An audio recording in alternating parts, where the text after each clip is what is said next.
dans le monde merveilleux des contes et chansons. Quand tu entendras cette musique, tourne la page. Je vais te raconter une histoire. Guillaume Tell.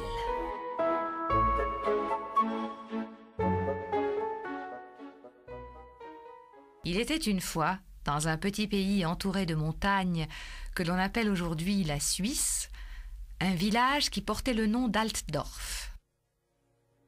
À cette époque, la Suisse était dominée par son voisin, la grande et puissante Autriche. Pour asseoir son autorité, l'empereur d'Autriche avait envoyé des seigneurs dans chaque partie de la Suisse chargés de surveiller la population. Ces hommes étaient appelés les baillis. Ils étaient sans pitié, imposant des travaux obligatoires aux villageois, volant leur bétail et brûlant leurs chaumières. Le plus cruel d'entre eux se nommait Gessler et il régnait sur Altdorf. Dans ce village fleuri, bordé par un grand lac, vivait Guillaume Tell.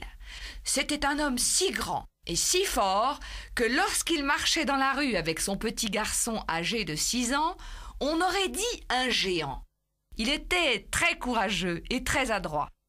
C'était le meilleur navigateur du lac et le meilleur tireur à l'arc de la région. Il chassait les chamois jusqu'au sommet des montagnes les plus hautes. On racontait ses exploits sur les places des marchés et dans le pays, tout le monde l'aimait et le respectait. Pourtant, il y avait au village une personne qui le haïssait et le considérait comme son ennemi personnel. C'était le cruel bailli Gessler. Il craignait le courage et la force de Guillaume Tell. Il le poursuivait sans cesse de sa haine. Son désir secret était de pouvoir jeter Guillaume Tell en prison. Guillaume sentait bien que la haine de Gessler à son égard croissait de jour en jour. Et inquiet pour sa famille, il décida de partir habiter dans la montagne. Il s'installa dans une cabane de bois. Guillaume passait ses journées à chasser paisiblement pendant que son fils Walter gardait le troupeau. Mais un jour, Guillaume Tell descendit au village et assista à un curieux spectacle. Au milieu de la place de l'église se dressait un piquet si haut et si gros que personne ne pouvait l'ignorer. Au sommet de ce piquet avait été planté un chapeau entouré de la couronne d'Autriche. Tous les villageois qui passaient devant ce piquet, surmonté d'un chapeau, s'arrêtaient et saluaient bien bas le chapeau, comme si c'était l'empereur ou le bailli Gessler en personne. Et les gens s'inclinaient avec tant de respect que Guillaume Tell, qui avait observé ce manège durant quelques instants, partit d'un grand éclat de rire. « Dites-moi » demanda-t-il à une marchande, « qu'est-il arrivé à nos bons villageois ? Serait-il devenu fou pour saluer ainsi ce poteau de bois surmonté d'un vulgaire chapeau, ou bien est-ce là un nouveau jeu à la mode ?» Chut, parlez plus bas, Guillaume, car hélas, ce n'est pas un jeu, mais une nouvelle invention du bailli, destinée à nous humilier. L'un de ses soldats est venu hier et a proclamé: tous ceux qui passeront devant le chapeau devront se prosterner sous peine de mort. Signé Gessler, bailli impérial d'Autriche. À ces mots, Guillaume Tell cessa brusquement de rire. Il prit son petit garçon par la main et traversa la place en criant haut et fort à qui voulait bien l'entendre: « Moi, Guillaume Tell, saluer un chapeau? Jamais! Et surtout pas celui de Gessler !» Mais à peine avait-il prononcé ces mots qu'une troupe de soldats surgit de derrière l'église. Ils entourèrent Guillaume Tell et, sous la menace de leurs arcs, l'emmenèrent auprès du bailli Gessler qui, du haut de son cheval, surveillait la place du marché. « Monseigneur, voici un homme qu'on a arrêté !» dit un soldat. « Il refusait de s'incliner devant le chapeau !»« Tiens, tiens, tiens, Guillaume Tell !» murmura Gessler. « Décidément, Je te retrouve toujours sur mon chemin. Mais dis-moi, pourquoi n'obéis-tu pas à ton bailli? Je suis un homme libre, vivant dans un pays libre, monsieur, répondit calmement Guillaume, la tête haute. Que me parles-tu de ta liberté, Guillaume Tell? Vois-tu ces soldats? Où est-elle, ta liberté? Puisque je peux te donner la mort ou te jeter en prison quand bon me semblera. Mais la mort, c'est aussi la liberté, monsieur. Tu es peut-être brave, Guillaume Tell, mais cela ne te servira à rien. En revanche, j'ai envie de m'amuser un peu, et tu vas m'y aider. Je te laisserai la vie sauve, à une condition. On dit que tu es le meilleur tireur à l'arc de toute la Suisse. À ces mots, le visage de l'enfant s'éclaira. « C'est vrai, monseigneur! Mon père est le meilleur !» s'écria-t-il. « Tenez, voyez-vous le pommier là-bas? Eh bien, mon père peut transpercer une pomme à 100 pas de distance. Je vous assure, je ne l'ai jamais vu rater son coup. » « Comment t'appelles-tu, petit ?» demanda le bailli en lui lançant un sourire malveillant. « Walter Tell !» répondit fièrement l'enfant. « Eh bien, Walter, il me vient une idée qui va t'amuser, toi aussi. J'aime bien que les enfants s'amusent, » dit cruellement le bailli. « Tu vas aller cueillir une pomme à ce pommier, puis tu te mettras dos à l'arbre, face à nous. Là, tu poseras la pomme en équilibre sur ta tête, et d'ici, ton père devra transpercer la pomme avec sa flèche. »« Je refuse !»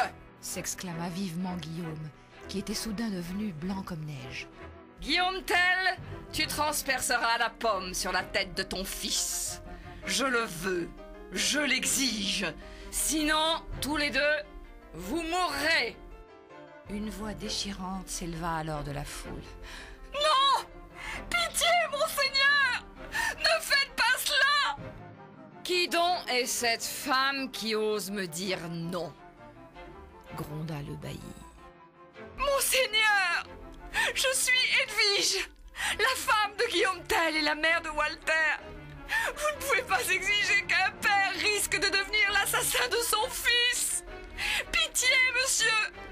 N'avez-vous point d'enfant? » dit la pauvre femme en s'agenouillant devant le bailli. « Qu'on emmène cette folle !»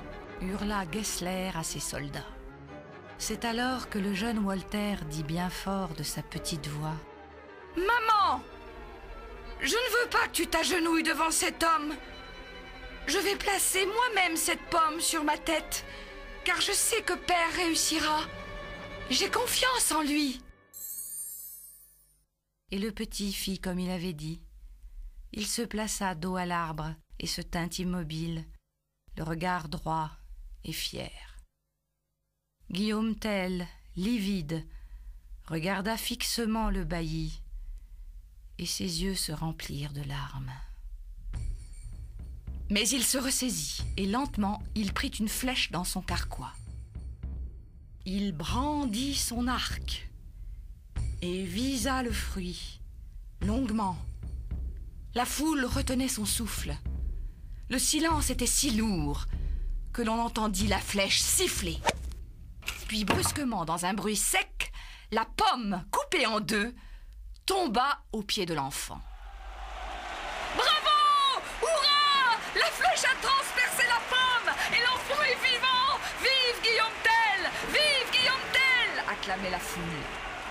Walter se jeta dans les bras de sa mère et de son père. Gessler resta muet de surprise et de colère. Mais alors, une seconde flèche tomba du gilet de Guillaume Tell. « Silence !» ordonna le bailli. « Je te félicite, Guillaume Tell, le coup était splendide. Je te laisse donc la vie pour cette fois. Cependant, il y a une chose qui m'intrigue. Que comptais-tu faire de la flèche que tu cachais sous ton gilet? Guillaume Tell pâlit, car la question de Gessler ne laissait présager rien de bon. Il tenta de répondre avec assurance et prétendit que c'était une habitude de tireur que d'avoir une flèche en réserve. Mais le bailli ne se laissa pas abuser. Je t'ai promis de te laisser en vie. Tu n'as donc rien à craindre. Parle, ordonna Gessler. Puisque vous me garantissez la vie sauve, monseigneur, je vais vous dire la vérité. Si j'avais tué mon fils par votre faute avec ma première flèche, alors j'aurais planté la seconde dans votre cœur. Oui, bailli Gessler, avec cette seconde flèche, je vous aurais tué.